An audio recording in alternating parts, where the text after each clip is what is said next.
makes my doubt. At magandang hapon po sa bawat isa po. I appreciate po si Pastor Jolie.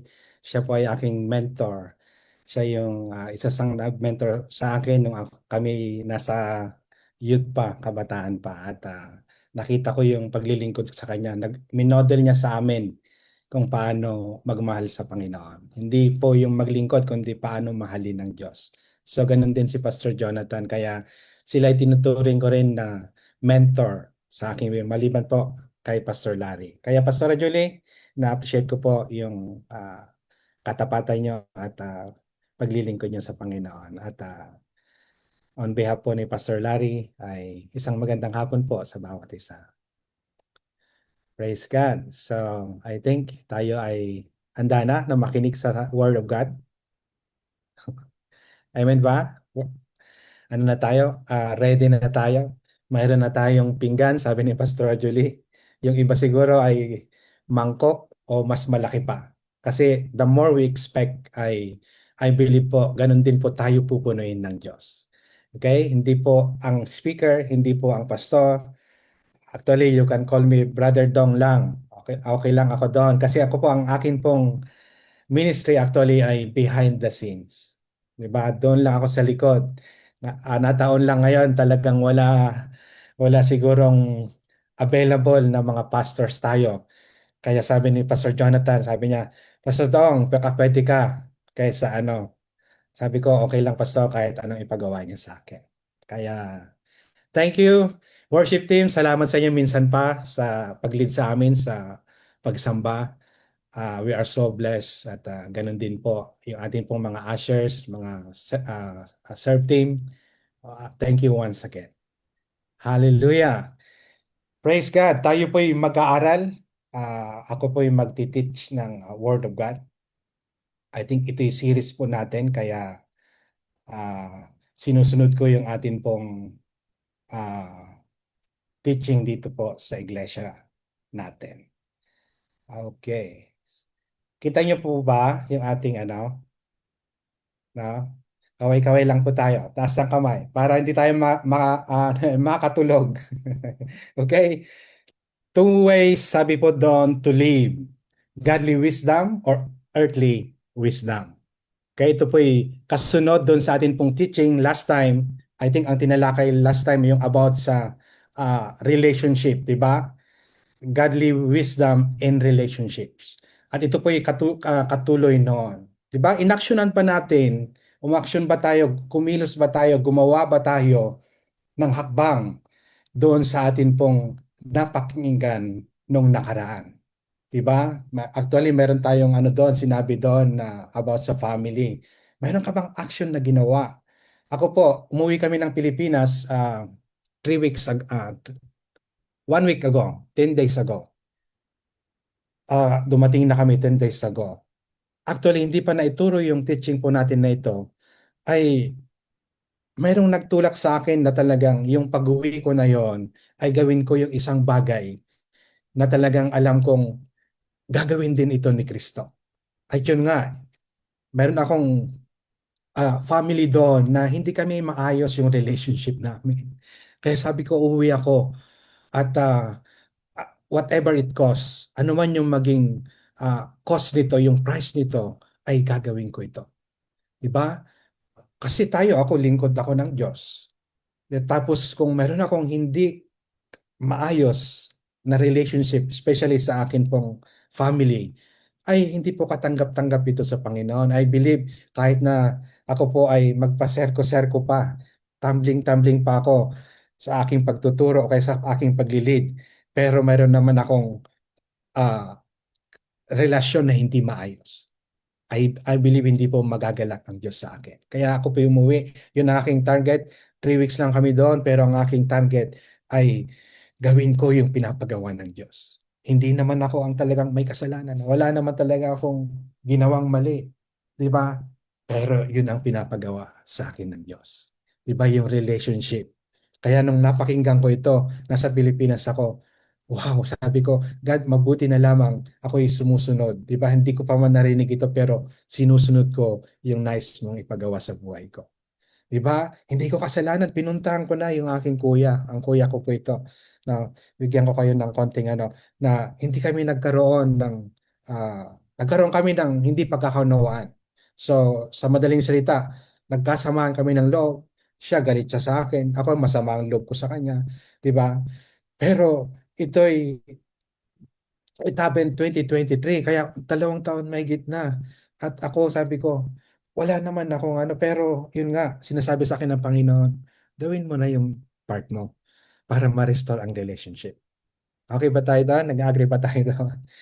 Na tayo po, gagawin natin yung part natin na sa Christian bilang anak ng Diyos para ma-restore yung dapat pong ma-restore. Diba? Kasi tayo ang binigyan ng Diyos ng wisdom. Okay? Ako dati po ay taong walang kawisda-wisdom. Puro po foolishness ang aking alam. 'Di ba? Puro kalukuhan, puro na lang pagre-rebelde, puro na lang against God, against sa aking parents, against sa mga tao sa paligid ko ang aking ginagawa. Wala akong wisdom, ang wisdom lang meron ako yung wisdom tooth na tinatawag. 'Di ba? Kaya sabi ko nga, mabuti na lang na-enkwentro ko ang Diyos. Mabuti na lang mayroong Pastora Julie. Sister Julie pa lang siya noon, mga bata pa kami noon, na nag-mentor sa akin, nagpakilala sa akin sa Diyos kung paano mahalin ang Panginoon. Kaya po mula po noon ay kahit na pong anong mangyari sa buhay namin mag-asawa, 'di ba, kaming dalawang mag-asawa ay part noon ng youth ni Pastor Josh, siya ang aming leader noon, Sister Julie. Tapos kinabayan kami, sinamahan kami sa aming journey sa aming paglago. Kaya napakabuti po ng Panginoon at dahil sa amin pong pagpapasakop din sa kanila ay hindi po kami napahamak. Kami po ay napabuti. Okay po ba? Sinong may gusto ng wisdom ng Diyos? Godly wisdom or earthly wisdom? Diba? Yung James chapter 3, verse 13 to 18. Ito po yung ating pong verse sa araw po na ito. Sige po, sabay-sabay po tayong samahan niya kung basahin po ito. 1, 2, 3, go! Do any of you have wisdom, sabi niya, and insight? Show this by living the right way with the humility that comes from wisdom. But if you are bitterly jealous and filled with self-centered ambition, don't brag. Don't say that you are wise when it is not true. That kind of wisdom, sabi niya, doesn't come from above. It belongs to this world. It is self-centered and demonic. Okay? Take note natin yun niya. It belongs to this world, and sabi niya, self-centered daw ito at demonic daw ito. Okay? Verse 16. Wherever there is jealousy and rivalry, sabi niya, there is disorder and every kind of evil. However, the wisdom that comes from above, ano daw yan? First of all, ay pure. It is peaceful, sabi niya, gentle, obedient, filled with mercy and good deeds, impartial, sincere. Okay? Yun po yung nagpapakita na tayo po ay, ang wisdom na mayroon tayo ay galing sa taas. Okay? Galing sa Diyos. A harvest that has God's approval, sabi niya, comes from the peace planted by the peacemakers. Okay? So nabasa po natin, nakita po natin na sabi niya kung gusto daw po natin ng insight, ng wisdom, ay kailangan makita daw ito, ipakita daw natin sa pamamagitan ng ating tamang pamumuhay. Nakikita ito sa atin mga kapatid, yung pamumuhay natin kung tama ba o hindi. Makikita mo na yung ginagawa mo, ito ba'y maka-Diyos? Ito ba'y mayroong haplos ng Diyos? Ang bawat ginagawa mo ba ay kasama mo ang Diyos? Diba? Ito ba ay sinangkapan o kaya ito ba ay sinamahan ng Diyos? Yung mga plano po natin, yung mga decision making natin, ito ba ay may haplos ng Diyos? Ito ba ay mula sa Diyos? Okay? Makikita po natin sa ating, makikita ng mga tao sa ating pamumuhay. Sabi ng kuya ko, di ba ikaw ay leader ka, nagpapastol ka? Sabi ko, kaya nga kuya, sabi ko, di ba ako'y lumalapit sa iyo. Alam nyo, nung pagdating ko, ayaw niya makipag-usap sa akin. Ilang beses ko na yung trinay, tinetext ko siya, tinatawagan ko siya. Hindi talaga niya ako sinasagot. Kaya yung uwi namin na ito, ay sabi ko doon sa panganay namin, samahan mo ako. puntahan natin siya sa bahay niya. Pinuntahan namin siya dun sa site ng kanyang ano. Actually, yung bahay niya, meron siyang negosyo doon. Kaya pinuntahan namin siya. Pagbaba ko ng sakyan, lumapit ako agad sa kanya, niyakap ko na siya. Diba?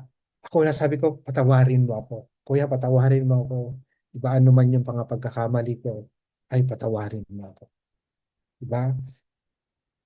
At yung galit na mayroon siya, alam niyo po, napakatindi ng galit na mayroon siya sa akin.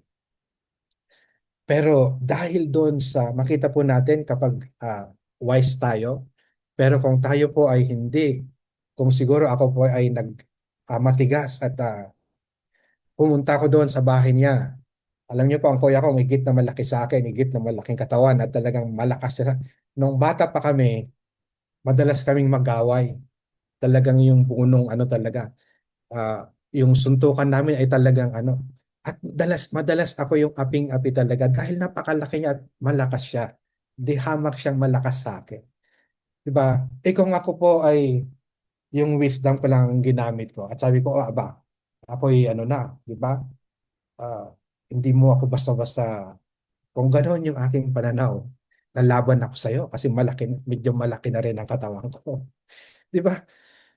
Pagbaba ko at gano'n ang asta ko, ay siguradong, di ba, baka sa ospital ako pupulutin. Okay ba yan mga kapatid? We choose life. We choose yung God's wisdom. Okay? So anong pipiliin po natin? Makita po natin sa atin pong, tingnan po natin yung atin pong slides. Okay, unang-una sabi niya, kailangang ma-recognize natin, malaman natin, makilala natin kung ano ba yung godly wisdom at ano yung earthly wisdom. Okay, number one, it is pure, sabi niya. Free from wrong motives. Wala tayong motibo na iba. Hindi tayo gumagawa, 'di ba? Yung ginagawa natin ay wala tayong masamang motibo. Hindi tayo gumagawa sa sarili natin kundi alam natin na yung ginagawa natin, 'di ba? Ay ito'y sinabi sa atin ng Diyos. Ito'y pure tayo. Kung alimbawa ikaw ay naglilingkod, ikaw ay nasa worship team, nasa serve team ka, nasa media team ka, 'di ba? Ang ginagawa mo ay hindi dahil sa pansarili mo. Hindi dahil para ikaw ay maging famous ka at sabihin ng mga tao, palakpakan kanila, ang galing naman, di ba? Hindi yun ang motibo natin. Kaya tayo naglilingkod, kaya tayo umaawit talaga ng bigay todo. Kahit tayo po ay medyo namamaos na, it's because we love God and it's because, di ba? Ito yung wisdom na mayroon tayo. Makita natin, di ba, yung earthly wisdom, tingnan natin sa bandang kanan, sabi niya, yung earthly wisdom, sabi niya, ito'y base sa worldly thinking and values. Yung pananaw ng tao, pananaw ng mundong ito. Di ba? Ay kung yung pananaw na ginamit ko doon sa kuya ko, yung pananaw ng mundong ito, bakit ako hihingi ng tawad sa kanya? Ba't ako magsusorry? Ba't ako ang unang gagawa ng action? Hindi naman ako ang may kasalanan. Di ba? Sila nga ang namirewage sa akin, sila nga ang mayroong, 'di ba, pananagutan sa akin. Siya nga ang may kasalanan, 'di ba? Kung 'yun ang aking pananaw, kung 'yun ang aking gagamitin, ay walang mangyayari, 'di ba? Okay? Ang earthly wisdom, sabi niya, ito'y natural. Sa natural daw, yung guided by human understanding without God's Spirit. Yung pangunawa lang ng tao, yung abot ah, pananaw lang natin. 'Di ba? Walang pananampalataya, kung ano lang yung nakikita natin, yun na yun. Ito yung natural. Ito yung earthly na pananaw. 'Di ba? At sabi ni Pastor Larry, hindi naman masama ang lahat ng ating pananaw. Okay? Yung wisdom naman ng tao, hindi naman lahat ay masama. 'Di ba? Mayroon din ditong mabuti, mayroon din tamang pananaw, pero nga yun nga lang sabi niya ay ito'y hanggang sa human understanding lang. Without God's Spirit. Wala yung pangunawa in the Spirit. Nakukuha po natin yon, di ba? Yung kagaya ng sinasabi ko, natural yon, di ba? Ginawa niya ako ng masama. Magkamali siya. Siyempre, sasama ang loob ko. Actually, ako dapat ang maghihintay na humingi siya ng sorry.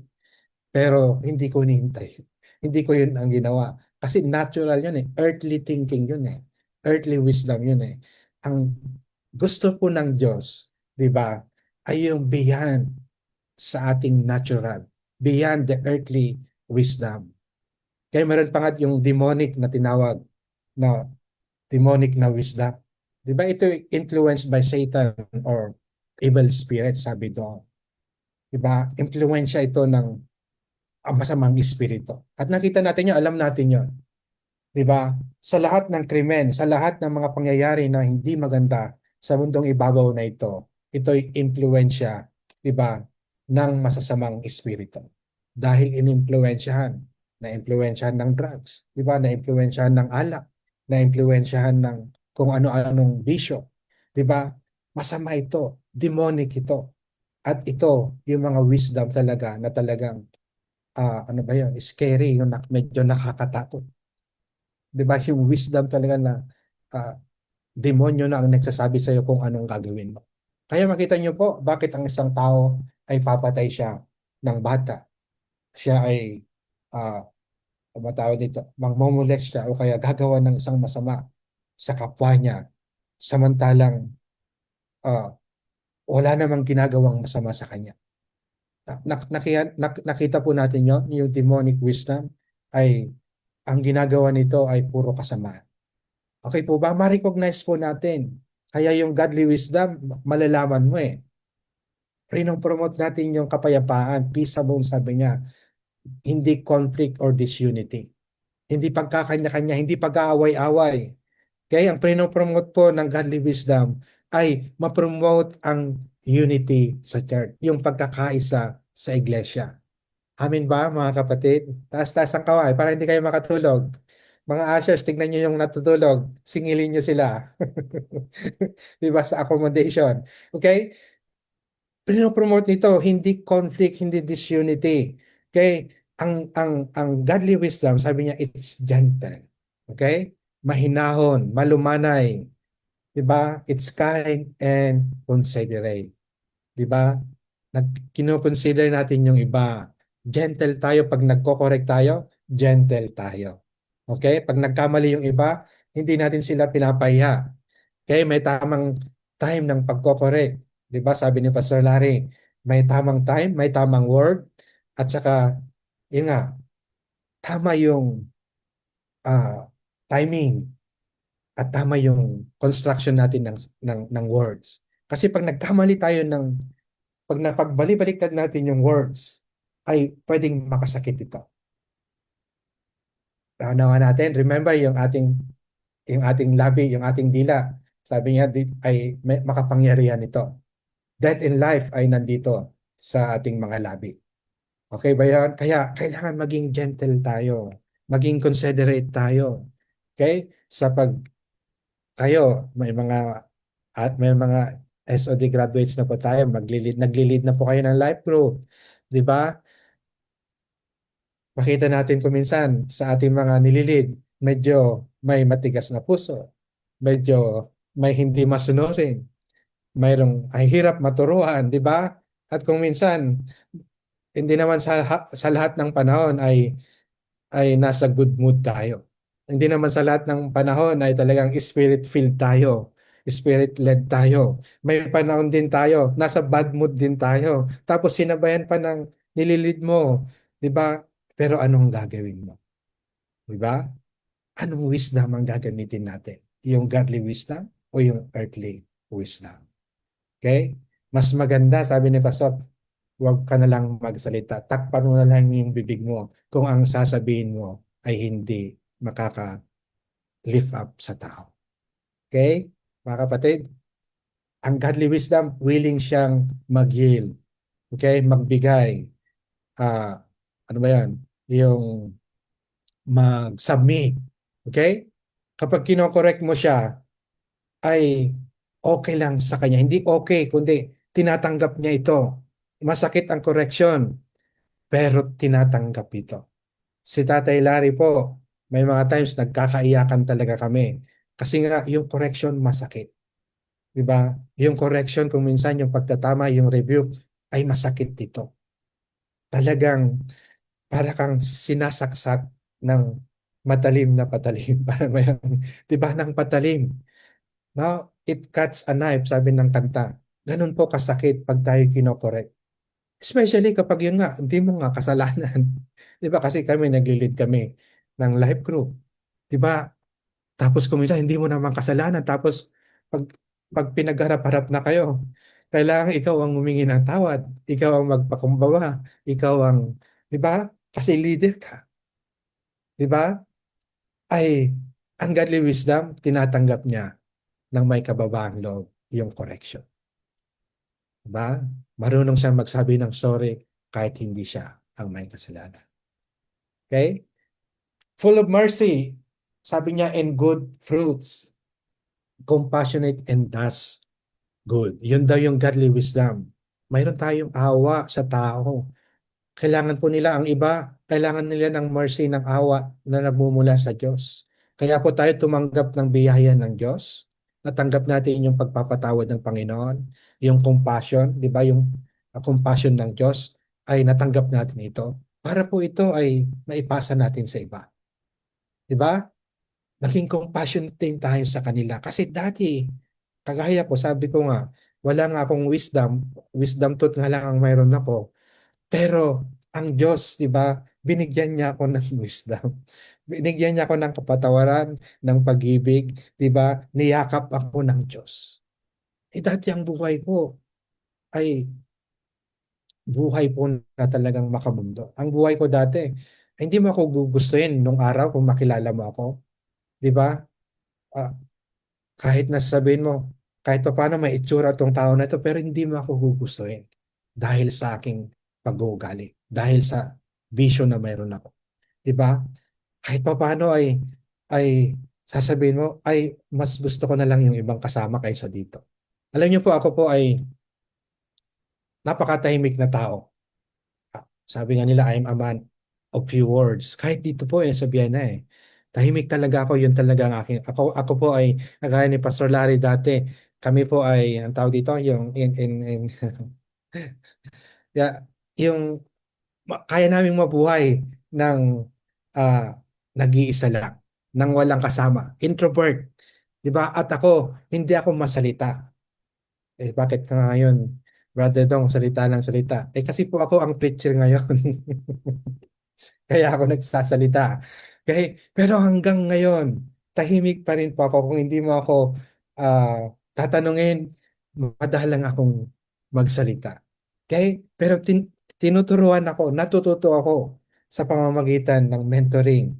'Di ba? Natututo akong magsalita, natuto ako hanggang sa natutunan ko kung paano po ang makihalubilo sa kapwa ko mananampalataya. Okay? Natutunan kong magbigay ng pasensya, iba sa iba, ng mercy, ng awa, ng biyaya. Okay? At sabi niya po dito, ang isang godly wisdom, isang taong wise, impartial siya. Kasi ito tayo ito ang kapupuntahan natin mga kapatid. Ang bawat isa sa atin, ang goal natin ay every believer, sabi doon, ay maging disciple maker. Okay? Kaya nasa proseso na tayo Nandun na kayo Yung iba ay nagli-lead na kayo ng life group. 'Di ba? Sa pagli-lead natin ng life group, kailangan impartial tayo. Sa mga magulang, sa mga anak natin, dapat impartial tayo. Wala tayong kinakampihan. Okay? Sa life group, wala kang kakampihan. Nasa middle ka. Ikaw ay tagapamagitan. Okay? Hindi ka anti-donsesa at pro ka donsesa. Hindi pa pwedeng maging leader ang ganon. Okay? Kaya ikaw bilang isang leader ay tagapamagitan ka. Sa family, sabi nga ni Pastor Larry, di ba? Tayo ay updated sa politics, kung tayo ay updated. Di ba, mayroon tayong mga kapatid na makapula, maka-yellow, maka-pink, sabi ka, maka-green.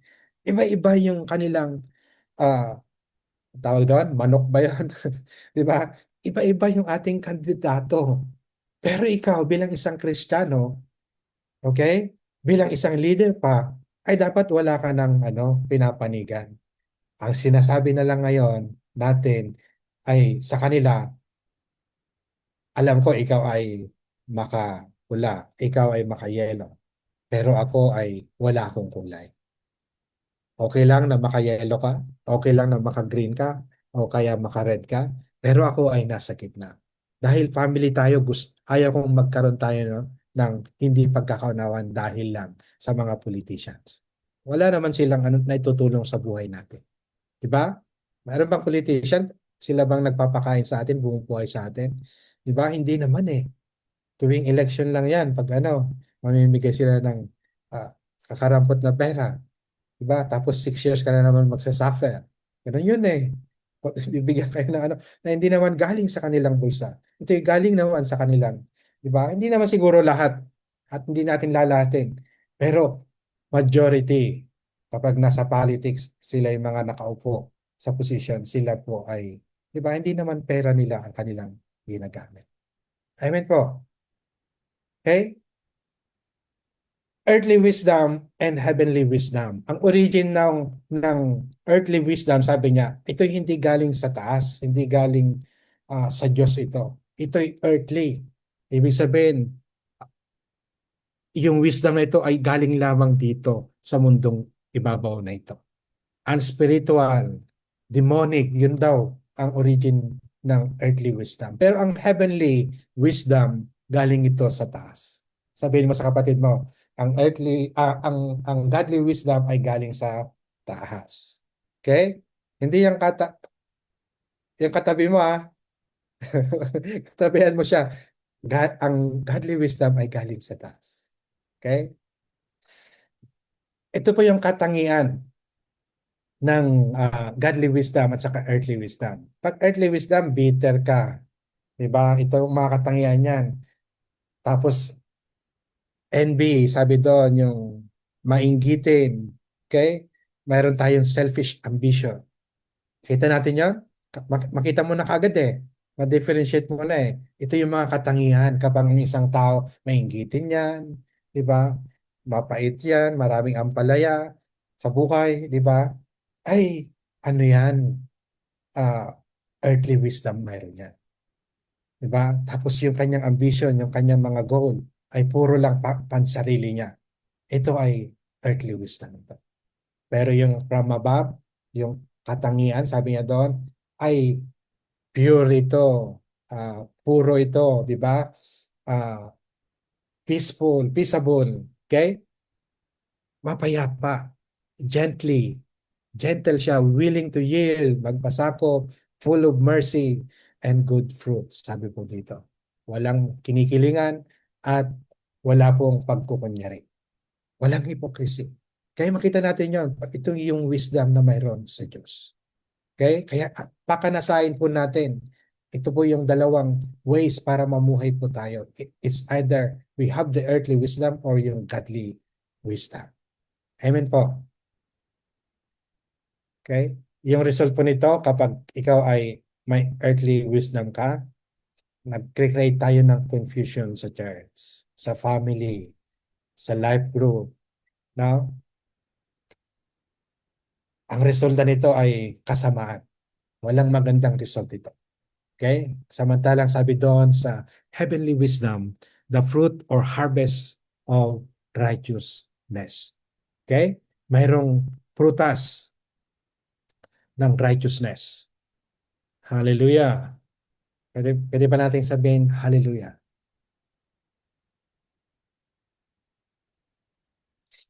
Okay, nasaan na pa tayo? Number two, sabi niya, choosing to live wisely. Okay? Kung ganon, ay piliin po natin na mamuhay tayo, di ba? Na may godly wisdom.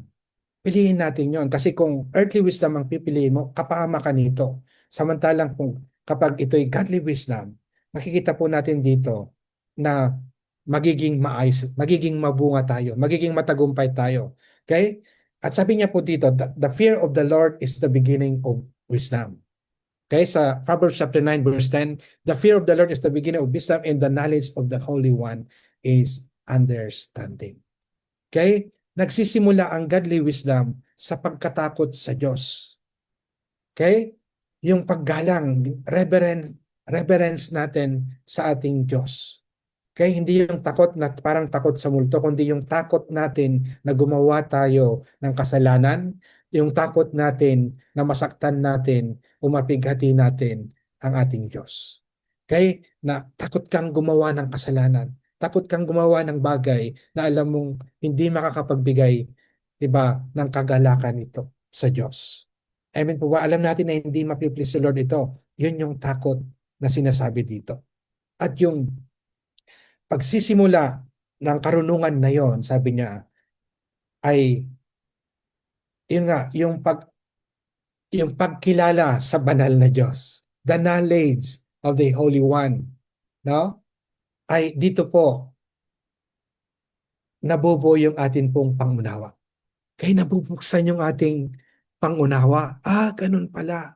Naunawaan natin ngayon yung even yung godly kingdom, yung godly wisdom, yung pamamaraan ng Diyos. Kasi bakit? 'Di ba? Nag-umpisa ito doon sa pagkatakot sa Diyos. Kung takot kang masaktan ng Diyos, 'di ba? Doon tayo pinababanal ng ating Diyos. Doon tayo nagiging tumataas yung ating holiness na mayroon tayo. At doon natin nauunawaan yung kingdom ng ating Diyos. Amen po.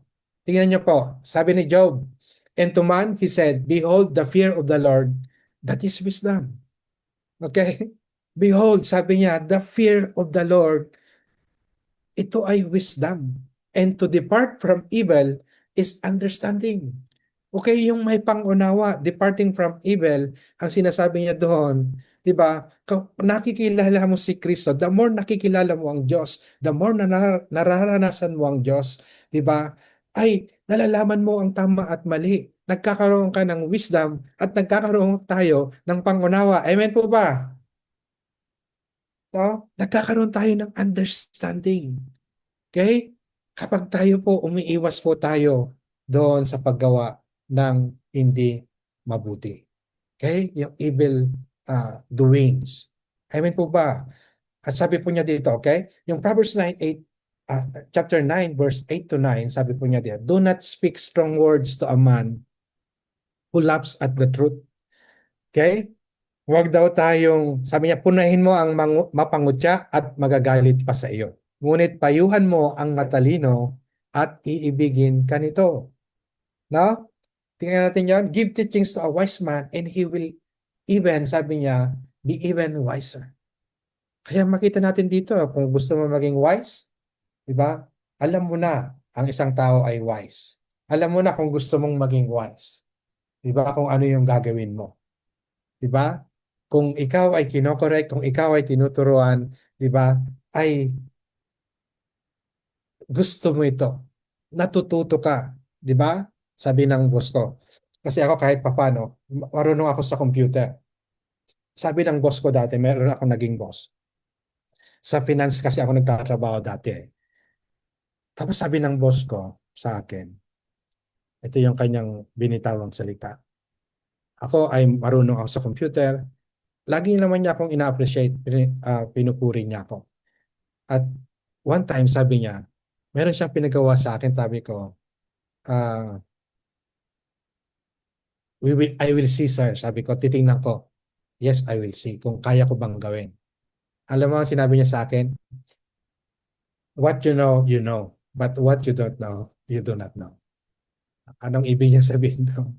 Yung alam natin ay totoo alam natin. Okay? Pero yung hindi natin alam, talagang hindi natin alam. Diba? Kaya anong sinabi ko sa kanya? I can learn. Diba? Teach me, I can learn. Okay? Hindi ako nagmalaki na, ano ba naman to? 'Di ba? Kaya ko nga lahat ng pinapagawa niya tapos ito lang, 'di ba? Hindi ako nagmalaki, hindi ako nagsabi sa kanya, ay hindi sir, kaya ko 'yan. No, I will see. Pero nung sabihin niya, ang alam mo, pero ang hindi mo alam, hindi mo alam. 'Di ba? Pwede akong masaktan, pwede akong magsabi na, hindi, kaya ko 'yan. 'Di ba? Pero tinanggap ko, sabi niya, okay sir, sabi ko, turuan mo ako at pag-aaralan ko 'yan. Teach me, I will learn. Matututunan ko yan. Amen po ba? Pag kinokorek, pag sinasabihan mo ng tama ang isang tao, iba, na mangmang o kaya foolish, may earthly wisdom lang, ay ayaw niya ito. Magaling ka pa sa akin, sasabihin niya. Matagal ko na itong ginagawa. Di ba? Kung minsan nga sabi, laging kino-compare ni tatay yung mga cook. Di ba? Ang cook at saka sa cook, pag pinagsama mo yan. Nako, kung minsan magkakagulo sa kusina. Kasi bakit? Di ba? May kanya-kanya silang alam eh. Ang isang marunong, mahirap turuan. Nakuha natin yan. Pag marunong na siya, hindi mo siya pwedeng turuan kasi marunong siya eh. 'Di ba? Pero ang isang matalino, ang isang wise, tatanggapin niya. Ganun ba? Sige nga, bago yan sa akin na gusto ko ring matutunan yan. Yun ang wise na tao. Pero pag foolishness yan, ay ako, makikipagmatigasan niya, marunong ka ba sa akin? Matagal ko na itong ginagawa. Mas marunong akong magluto sa'yo. Ay, ko ba? Okay? Teach a man who is right and good, he will grow. No. He will grow, sabi niya, in learning. Siya ay lalago, no, sa kanya pong karunungan. Amen. Malapit na tayo mga kapatid. Huwag niyo akong tutulugan. Kaway-kaway tayo. Para hindi makatulog. Okay. Tingnan niyo po ito. Yung Hebrews chapter 12 verse 10 to 11. For a short time, our fathers disciplined us, sabi niya, as they thought best. Yet, God disciplines us for our own good so that we become holy like Him. Nakita natin yung mga kapatid, ang disiplina pala ng Diyos ay hindi tayo ay para parasahan, hindi tayo ay para saktan, kundi para ito sa atin pong kabutihan, di ba? Sa ating best, for the best of us. Okay? Para tayo daw, sabi niya, one day become holy like Him. 'Di ba?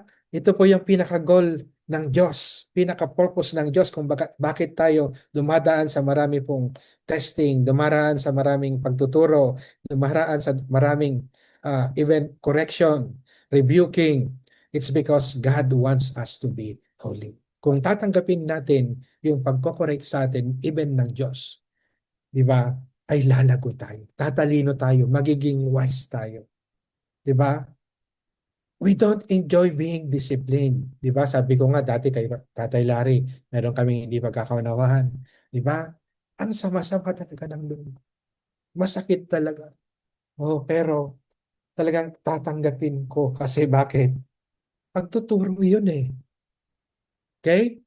Kaya kayo kung ayaw niyong masaktan, mahirapan kayong mag-lead later. Di ba? Kung ayaw niyong masaktan, ayaw niyong tinuturuan, ayaw niyong kinokorek, mahirapan kayong maging leader later on. Kasi si Pastor Jonathan, Pastor Julie, at sino mang pastor, di ba, ay lagi kayong makakatanggap ng review, ng correction, di ba? At masakit, di ba? Pero kapag natutunan nating mahalin yung correction, nakikita natin dito na one day, aba, masarap pala ang kinokorek. Kasi bakit? Natututo tayo. Di ba? Habang tayo kinokorek, habang marami silang nakikita sa atin na itama sa buhay natin, one day, nagiging okay na tayo. Dati, sasabihin ni tatay, hindi okay. O kaya ganyan, alanganin. Di ba? Tapos darating yung panahon. Di ba? Thumbs up. Di ba? Dalawa pa. Pa-thumbs up sila sa atin. Because why? We have learned from our mistakes. Because why? We have been learned. We have been taught kung anong dapat natin gawin. Amen po ba? No. But later on, okay, basahin natin. It always seems to cause more pain than joy. Di ba talagang ganon? Uncomfortable, painful. Di ba? Masakit talaga. Okay? Pero sabi niya, later on, those who learn from that discipline, sabi niya, have peace that comes from doing now kung ano yung tama. Okay? Meron pong later on, makita natin, ganun pala. Kaya pala. Alam niyo po ako, matotoo ko lang kasi dumaan ako sa process sa trabaho. Ako'y 22 years na sa aking pinagtatrabuhan. Tapos, 7 na yung naging supervisor ko. Kasi embahada po ito. Every 3 years, nagpapalit ng mga officers. So, nagpapalit ako ng mga boss. Yung supervisor ko nagpapalit yan every 3 years. Ito na ang dumaan. Tapos itong pangwalo ay dumating siya 1.5 years ago. Grabe. Alam ni tatay ito, iniiyak ko talaga ito. Tapos talagang hindi ko talaga siya maunawaan, hindi ko maintindihan kung anong gusto niya. Alam niyo yon, yung lahat na lang na ginawa mo, mali. Wala kang ginawang tama sa kanya. At kung may tama ka man, hindi man niya ma-appreciate. Hindi man siya marunong magsabi ng thank you. Kapag may ginawa ka, troubleshoot ka ng problema, hindi man niya maamin na nagkamali siya. Diba? Wala na akong ginawang tama. Talagang dinudulog sa Panginoon. Tapos dumating na ako sa time na gusto ko na talagang umalis, maghanap na ako ng trabaho. So, sinabi ko na kila nanay, kay tatay, sabi ko, tay, sabi ko, too much, hindi ko na kaya. Sorry, sabi ko sa kanya, pero hindi ko na ito kaya. Marami na akong pinagtiis dito, pero ito, sobra ito. Grabe ito. Napakasakit ito kasi alam na alam ko ang trabaho, pero sinasabi niya ngayon ay hindi ko naintindihan ang trabaho. Diba? Ang sakit na sabihin niya sa akin incompetent ako, tapos ipapahiya pa ako sa mga kapwa niya officers, may mga tao doon sa office, ipapahiya pa niya ako. Sabi ko talagang napakasakit ito. Pero nagpe-pray ako sa Lord. Nag-apply na ako sa mga ibang company. Meron ako mga interview. Pero doon sa aking mga interview, okay naman, meron namang nag-okay sa akin. Pero hindi pa rin ako mapakali. Hindi pa rin ako pero one day sinabi ng Diyos, ay mag-resign ka na. 'Di ba? Siyempre ako, medyo tumatanda na ako. Kung magre-resign ako, saan ako pupunta? Saan ako pupulutin? 'Di ba? Mahirapan akong maghanap na ng trabaho. Pero sinasabi ng Diyos, bitawan mo na. Bumitaw ka. Mag-resign ka. Yun ang word na narinig ko. Mag-resign ka na. Alam niyo yun? Merong isang kwento tungkol sa isang ah, naglalakad sa bundok ay nahulog siya sa bangin. Gabi siya, madaling araw, galing siguro sa inuman. Bakit nahulog siya sa bangin? Tapos, pagkahulog niya, napahawak siya sa isang sanga. At talagang kumapit siya ng maigi. At ang sinabi niya, tulong, tulong. Pero nasa bundok siya mga kapatid, kaya walang makarinig sa kanya. At umiyak na siya sa Panginoon, sa Diyos. Tumawag na siya sa Diyos. Diyos ko po, sabi niya, tulungan mo ako. Anong gagawin ko? Tulungan mo ako, iligtas mo ako. Tapos sabi ng Diyos sa kanya, may narinig siya na bulong. Sabi niya, bumitaw ka na.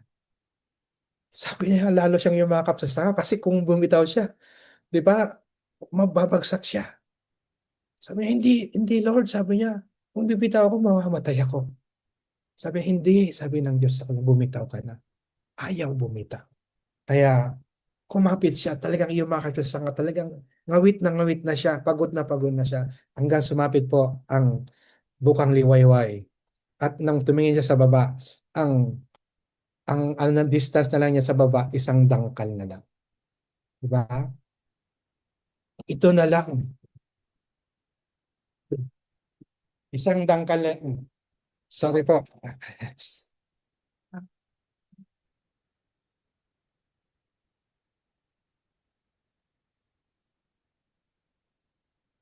Sorry.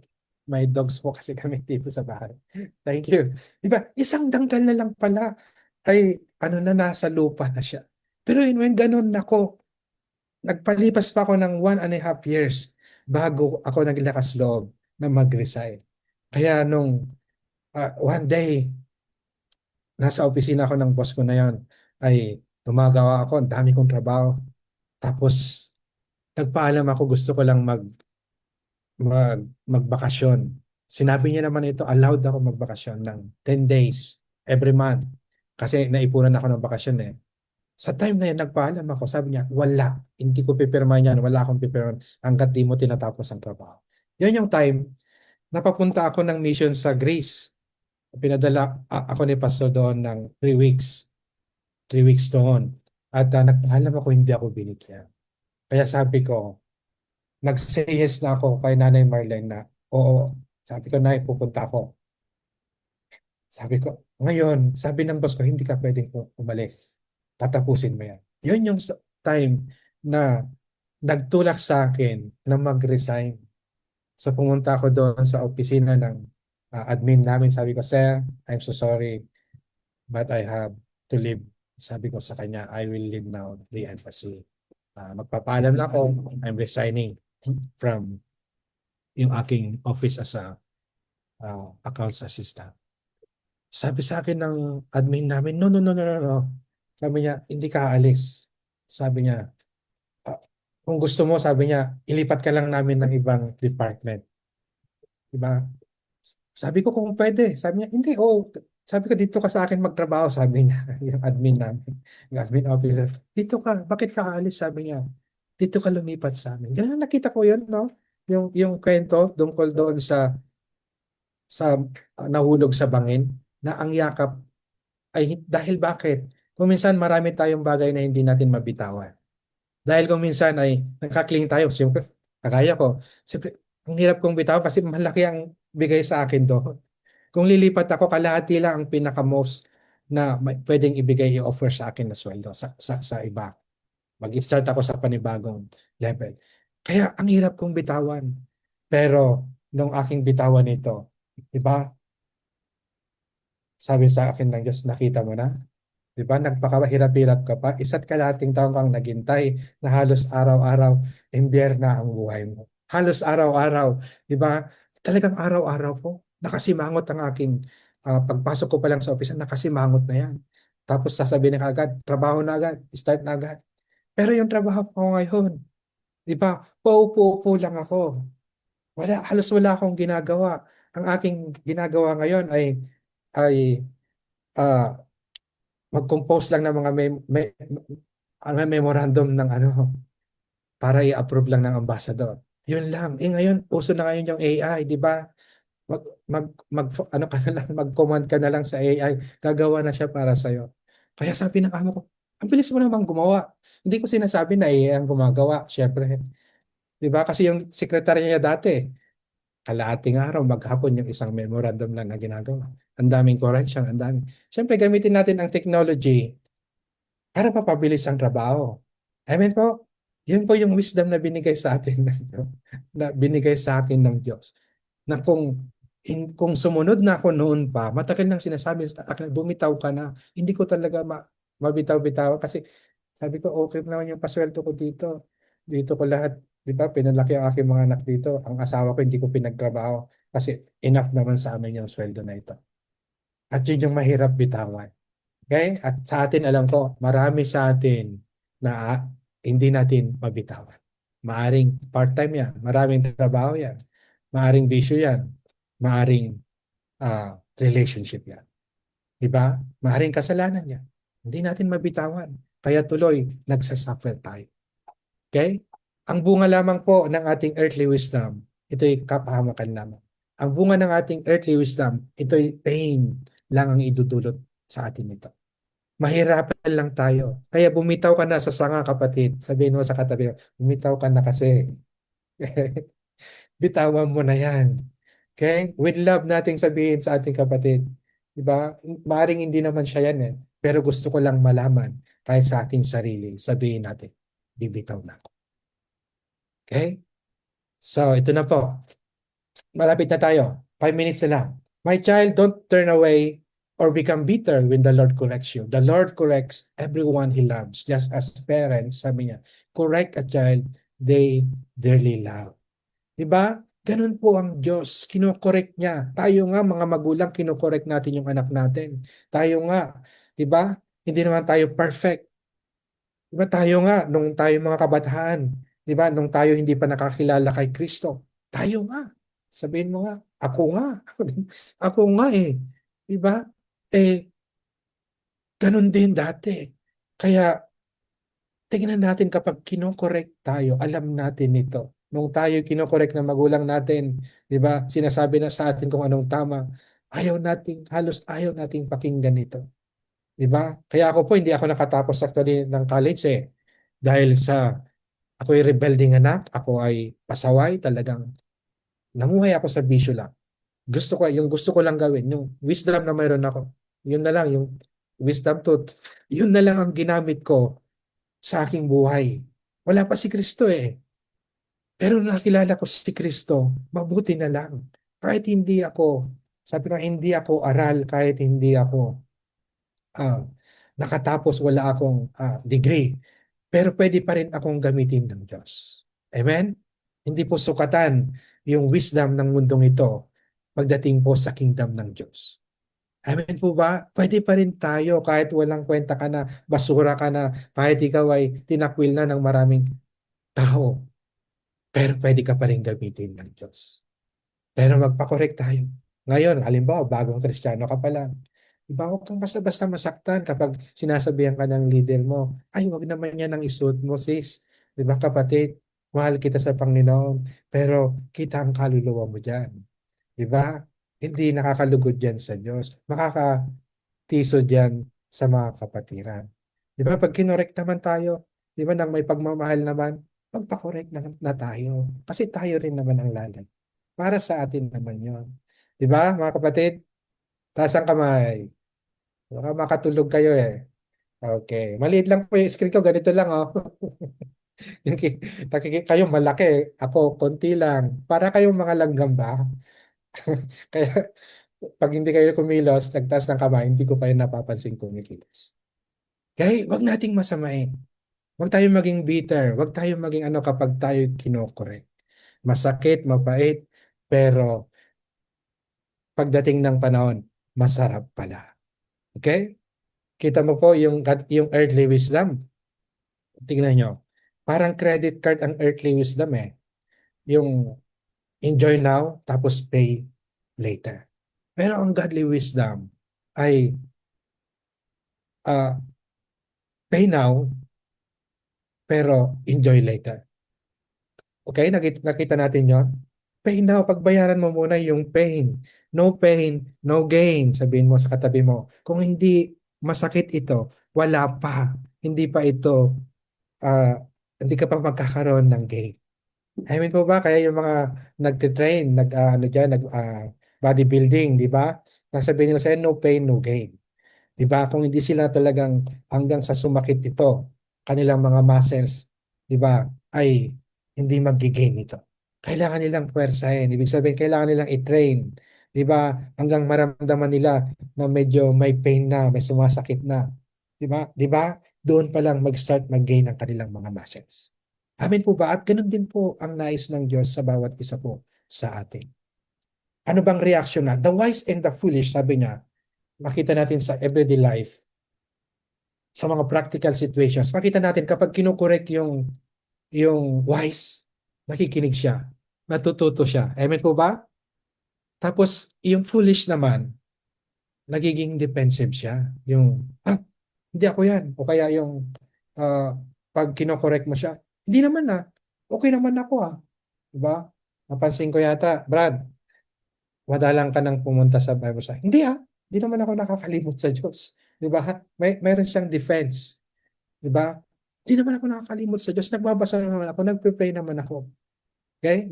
Mayroong defense. Diba? Parang automatic. Okay? Pero yung wise, nakikinig siya. Ay, sorry kapatid. Totoo, hindi ako nakapunta sa church. Medyo ano ko, na-busy ako. Okay? Pagdating ng challenge, ay kalmado ang isang wise na tao. No. Pero yung foolish, argumentative yan. Ano yan, naghahanap talaga yan ng ano, pag may challenge, mayroong mahirap na bagay na ano, ay magano yan. Mayroong complaining o kaya, ano ba yung tawag dito? Yung mag-aalsa yan talagang sasabihin niya talaga yung gusto niyang sabihin. Pero ang isang wise, kalmado siya. Sabihin mo, kalma ka lang kapatid. Kalma. Kalma lang tayo. Okay? Dumating po ako sa maraming challenges sa aking buhay. Isa sa pinaka painful na challenge. Alam ko na marami namang naka-experience nito, pero hindi ko namin alam na ganun pala ka-painful. Ah, apat na po ang anak namin. Hindi na namin inaasahan yung yung susunod na mayroon pang susunod. So, one day, nag-test sa aking wife, tapos found out na buntis siya. Hindi na namin ito hiningi sa Lord, pero and yet, God has given us. So, hindi ko alam kung bakit. Parang mahal na mahal namin talaga yung baby namin na yon sa sinapupunan pa lang siya ng nanay ng aking wife. Kinakausap na namin siya. Ganun-ganun na lang yung aking pagkikare sa aking asawa. Kahit yung pag-grocery, hindi ko siya pinabuhat. Samantalang noon yung first four mga anak namin ay ano siya, makilos siya. Pero ito, ganun na lang. Kinakausap na siya, madaling ano, pagkagising pa lang sa umaga. Pumupunta na kami sa vet at kinakausap na kasama na aking mga anak. Kinakausap na namin siya. Pinangalanan nga namin siyang Zion Kick kasi pag sinabi mong kick, ay nagre-respond ang bata. Maano siya, very magalaw, maano siya, active, very active. Tapos yung 1 month na lang before siya ipanganak, meron siyang check-up. Tapos punta kami sa doktor. Sabi ng doktor, napaka-healthy ng baby niyo, napaka-energetic, sabi niya. So, kami tuwang-tuwa kasi nga uh, very healthy siya. Tapos ito, malapit na siyang ipanganak. Pero one day, anniversary dito sa church, BCCFM anniversary. Before that, before ng Sunday, Thursday, napansin namin na medyo huminto sa pagkilos yung baby. Tapos sumasakit yung tiyan ng wife ko. At we found out na, yun nga, pumunta kami sa doktor nung after ng anniversary, kinabukasan, nagpunta na kami sa gynecologist. Only to find out na hindi na siya, wala ng heartbeat sa makatwid stillborn. Alam niyo po, biglang bumagsak, parang nagdilim yung paligid ko. Nandun ako sa clinic, kasama kong asawa ko. Iyak kami ng iyak. Iyak talaga ako ng iyak. Ako talagang, yun yung isa sa pinaka-painful na nangyari sa buhay. Kung nasubukan kong mawalan ng mga ibang mga mahal sa buhay. Pero ito, grabe yung pain na naranasan ko. Dumilim yung paligid ko. Tapos pumunta kami sa ano, iyak, iyak ako ng iyak. Pero alam niyo po, nandun ako sa delivery room kasi normal pa rin siyang dineliver eh. Madilim yung delivery room. Parang talagang inayon nila doon sa pagkakataon, sa sitwasyon.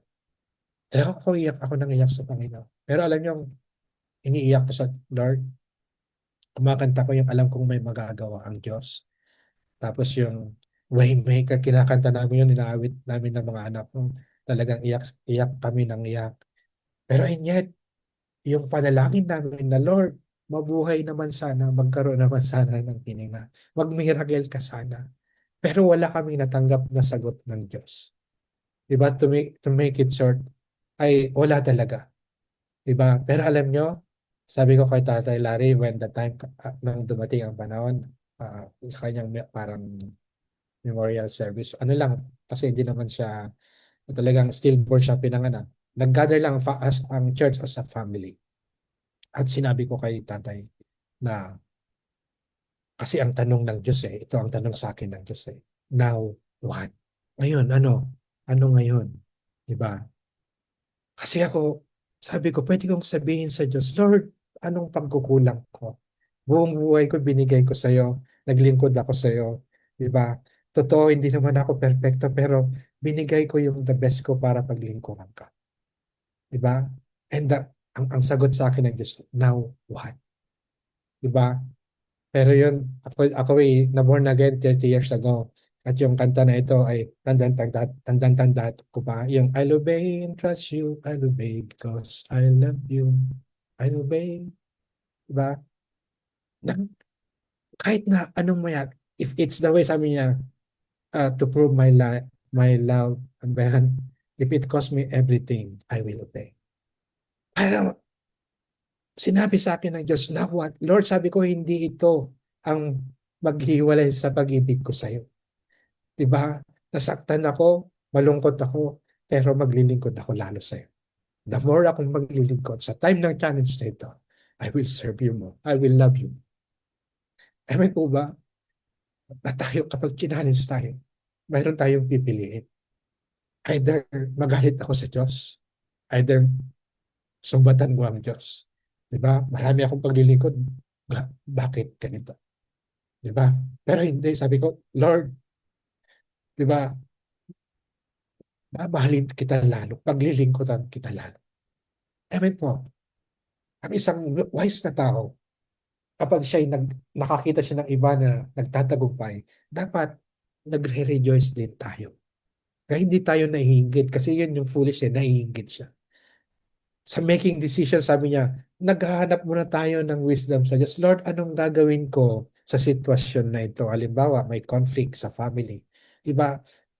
Sa life group, anong gagawin natin? Huwag agad-agad tayong magbibitaw ng payo, magbibitaw ng desisyon, magbibitaw ng, di ba, ng ating opinion. Okay? Ah, yung iba kasi, kapag ano ay, kung anong naramdaman na lang nila, ay yun na lang ang gagawin. O kaya tatakbo na lang yan sa mga kabarkada, mga kainuman. Mga pare, ano bang gagawin ko dito? Sabihin ng kumpare, ay naku, iwalayin mo yan. Ganap ka na lang iba, may divorce naman na ngayon eh. Diba? Yun ang sasabihin nila sa payo. Okay? Pero kung ikaw ay wise, pipiliin mo yung payo ng Diyos. Diba alam mo na ang pinagsama ng Diyos hindi pwedeng paghiwalayin. Sa conflict man ito, hahanapin pa rin natin yung kapayapaan. Okay? Pag may conflict, pagbabatiin pa rin natin yan. Hahanap pa rin tayo ng isang punto para mapagbati natin ang mga nag-aaway o kaya may conflict. Okay? Yung isang wise, kapag nagkamali sila, ina-admit nila. Diba? Nag-uunahan yan, makikipag-unahan. Ay, naku, sorry, kasalanan ko. Ako na. Hindi yan magtuturo. Ay, si ano yan eh. Siyang gumawa yan. Siyang nakita ko dyan kanina eh. Sa media, limbawa. Ay, naku, si Rod ang may ano dyan eh. Si sister ang ano ba yan? Ang in charge dyan eh. Hindi ako yun eh. Diba? Pero yung ano, ay, sorry. Magsasabi ka agad na sorry po. Na-late talaga ako kasi, di ba? For some reason, na-late talaga ako. For some reason talaga, nagkamali talaga. For some reason. Sa mag-asawa, ang isang wise na asawa ay nakikipag-unahan niya na, sweetheart, sorry na. Di ba? Hindi yan nakikipag-matagalan ng walang kibuan. Okay? Kung ikaw ay wise, piliin mo na mauna. Okay? Na unang hakbang. Ito na, last na po ito. Sa relationship, sabi niya, shows humility. Ang isang wise na tao, mapagpakumbaba siya sa relasyon talaga. Diba? Meron pa ako actually, isang ate ko, ilang taon kaming hindi nag-usap niyan. Ilang taon, ang tagal.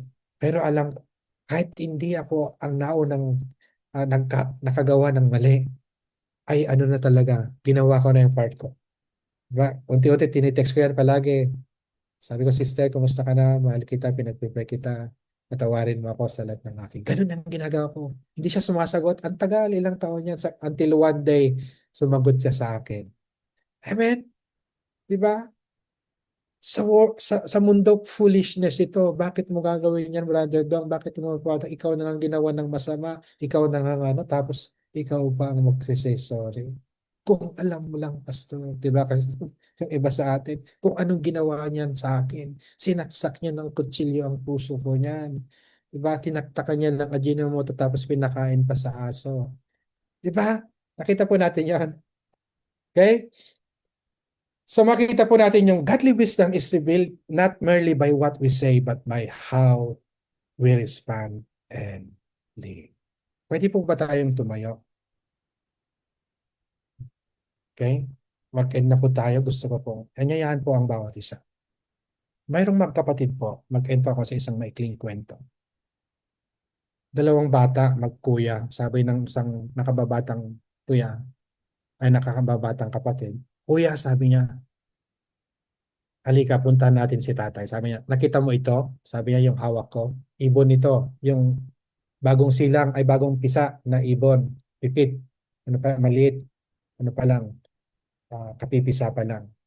Sabi niya, patutunayan ko sa iyo, sabi ng bata, mas batang kapatid na si tatay, hindi talaga siya wise. Sabi niya, oh, sabi naman ng kanya, kaya sige nga, punta tayo kay tatay. Sabi niya, patutunayan ko sa iyo na hindi talaga siya wise, sabi ng isa. So pumunta sila kay tatay. Yung bata nilagay sa likod yung ibong maliit, yung kapipisang ibon. At sabi niya, tatay, sabi niya, hulaan mo nga kung yung ibon na hawak ko sa aking likod ay buhay o patay. Napangiti yung tatay niya. Kasi sa isip ng bata, pag sinabi ng tatay niya na buhay, pipilipitin lang niya yung leeg kasi maliit lang ito. E di patay. O kaya pag sinabi ng tatay niyang patay, hindi niya pipilipitin. Ay buhay naman yung sisig. Sabi ng tatay niya, ito yung sagot ng tatay niya. Anak, sabi niya, ang sagot ay nasa mga kamay mo. The answer is in your hands. Ganon din po tayo mga kapatid. Sa oras mong ito ay mag-contemplate po tayo. Marami po tayong mga decision sa buhay. Marami po tayong mga hinarap na challenges. At kung minsan po nagkamali tayo ng decision. Diba? Ang pinili nating decision yung earthly wisdom. Diba? Pero kung pipiliin natin yung godly wisdom, ang sinasabi ngayon ng Diyos sa'yo, kaya ka naman nagkaganyan kasi mali ang pagpili. Naging mali, hindi tama ang naging desisyon. Diba? Kung gusto mong lumaya, kung gusto mong maging matagumpay, kung gusto mong ah, maging malaya sa iyong paglakad sa iyong buhay Kristiyano, sinasabi ng Diyos sa inyo, hindi po ang pastor, hindi po ang sino pa man. Ang sagot po ay nasa mga kamay. Sinasabi ng Diyos sa iyo ngayon, anak, the answer is in your hand. Gusto mong lumaya, gusto mong magtagumpay, gusto mong maka-breakthrough sa iyong pananampalataya, the answer is in your hands. Sige po mga kapatid, kung tayo po ay nagkaroon ng mga maling desisyon, humingi po tayo ng tawad sa Panginoon. Kung kayo po ay mayroong karelasyon at alam niyo po na hindi pa kayo okay sa Kanya, lumapit na po tayo. Wala na pong hiya-hiya. Huwag na po tayong tumingin sa iba. Mayroon kang isang kapatid na alam mo, hindi tama ang relationship. Lapitan mo na po siya. Yakapin mo na po siya. May higpit na yakap, yakap na may pagmamahal sa Diyos. Habang ang ating worship team po, sila itutugtog ng isang awitin po. Sasabay sa tugtog ay inaanyayahan ko po ang bawat isa. Gagawin po natin yung ating part ngayon. At makikita po natin na ito ay hindi wisdom ng mundong ito, kundi ito ay wisdom na nagmumula sa Diyos. I want to challenge everyone because the Lord is telling us, ang sagot ay nasa kamay mo. Gusto mo ng magandang relationship? Gusto mo ng family na mas maligaya? Gusto mo ng iglesia na nagmamahalan?